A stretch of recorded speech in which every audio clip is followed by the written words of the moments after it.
À toutes et à tous, bonjour et bienvenue dans cette édition de ce mardi 30 juin 2026. Au sommet de l'actualité, en Afrique du Sud, la journée est placée sous haute tension à l'expiration de l'ultimatum lancé aux immigrés sans papier par des mouvements anti-immigration.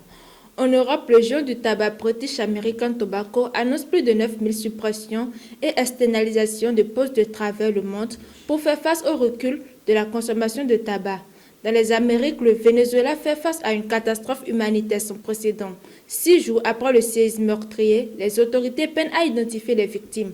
Enfin, au Moyen-Orient, la Turquie réclame une place au sein des structures européennes de défense à l'approche du sommet de l'OTAN.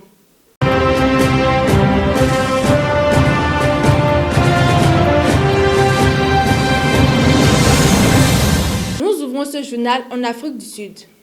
Le pays vit une journée sous très haute surveillance alors qu'expire ce mardi l'ultimatum lancé par plusieurs organisations anti-immigration demandant aux immigrés en situation irrégulière de quitter le territoire.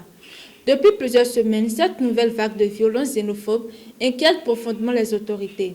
Selon le gouvernement, 4 personnes ont perdu la vie et près de 25 000 personnes ont déjà été déplacées, principalement les ressortissants malawites.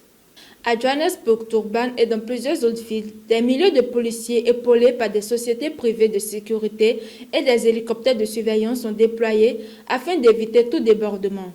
Dans plusieurs quartiers commerçants, les boutiques tenues par des étrangers sont restées fermées par crainte de pillage et d'agression.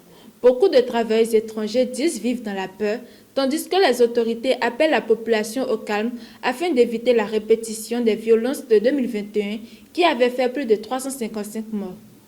En Europe, le groupe British American Tobacco engage une restriction d'ampleur mondiale. Le deuxième fabricant mondial de cigarettes a annoncé la suppression de 5500 emplois et l'externalisation de 3500 autres, soit plus de 9000 postes concernés. Cette décision intervient dans un contexte de baisse continue de la consommation de tabac. Selon le groupe, les ventes mondiales devraient encore diminuer de 2,5% cette année. Pour s'adapter à cette évolution du marché, British American Tobacco accélère également l'automatisation de ses activités grâce à l'intelligence artificielle et poursuit ses investissements dans les produits alternatifs, notamment les cigarettes électroniques et les sachets de nicotine. L'entreprise ambitionne de devenir d'ici 2035 un groupe majoritairement tourné vers les produits sans fumée. Au Venezuela, l'urgence humanitaire reste immense après le violent séisme survenu il y a 6 jours. Le bilan provisoire fait état désormais de 1719 morts, tandis que les Nations Unies évoquent plus de 50 000 personnes toujours portées disparues. Les opérations de sauvetage laissent progressivement place au difficile travail d'identification des victimes.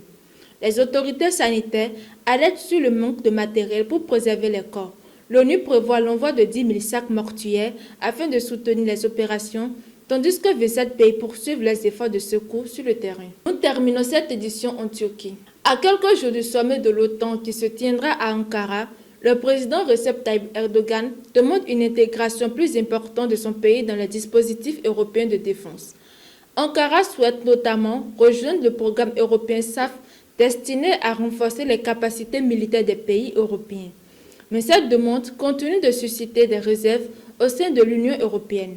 Plusieurs États, dont la France et l'Allemagne, estiment que la politique étrangère turque reste trop loin des positions européennes, notamment sur les questions de sécurité. Faute d'un consensus entre les 27, la Turquie poursuit pour l'instant ses coopérations militaires bilatérales avec certains partenaires européens, notamment l'Espagne et l'Italie.